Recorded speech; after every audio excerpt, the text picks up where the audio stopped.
સ્વતંત્રતા દિન નિમિત્તે નાયબ મુખ્યમંત્રી હર્ષ સંઘવીનું સંબોધન। આજ રોજ સ્વતંત્રતા દિવસ નિમિત્તે મુખ્યમંત્રી હર્ષ સંઘવીએ સંબોધન આપતા કહ્યું હતું કે આપણો દેશ સૌથી અનોખો દેશ છે।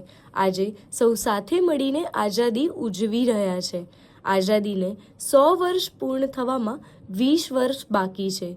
પ્રધાનમંત્રી મોદીજીએ 2047નું વિકસિત ભારતનું લક્ષ્ય આપ્યું છે। આપણી પાસે આ સંકલ્પ પાર પાડવા માત્ર 20 વર્ષ છે। આપણે જ નક્કી કરવું છે કે કયા ટાર્ગેટ પૂરા કરવાના છે। ગુજરાત અંગ્રેજો સાથેની લડાઈમાં અગ્રેસર હતું। ગુજરાતે અનેક વીરોને જન્મ આપ્યો હતો। કચ્છના શ્યામજી કૃષ્ણ વર્માએ લંડનમાં સશસ્ત્ર ક્રાંતિ કરી હતી। અનેક નામી અનામી સપૂતોએ બલિદાન આપ્યા હતા। ગુજરાતના 2 સપૂતો ગાંધીજી અને સરદાર પટેલનું નામ આજે પણ સુવર્ણ અક્ષરે છે। આપણું ગાયકવાડી શાસન સુશાસન અને રાષ્ટ્ર નિર્માણની એક ખૂબ મોટી પાઠશાલા હતી। ગાયકવાડી શાસન પાસે પ્રતિભા ઓળખવાની અદ્ભુત દ્રષ્ટિ હતી।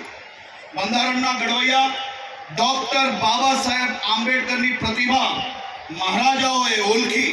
મહારાજાઓએ તેમને ઉચ્ચ શિક્ષણ માટે આર્થિક સહાય આપી। આ શિષ્યવૃત્તિનો સીધો લાભ આઝાદ ભારતને મળ્યો હતો।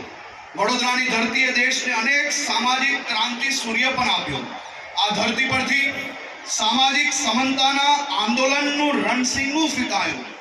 ભારતના સંવિધાનના નિર્માણ અને સમાનતાના હકોને મૂલ્ય એ વડોદરાના આ સંકલ્પ ભૂમિમાં રહેલા છે। राज्य सरकार द्वारा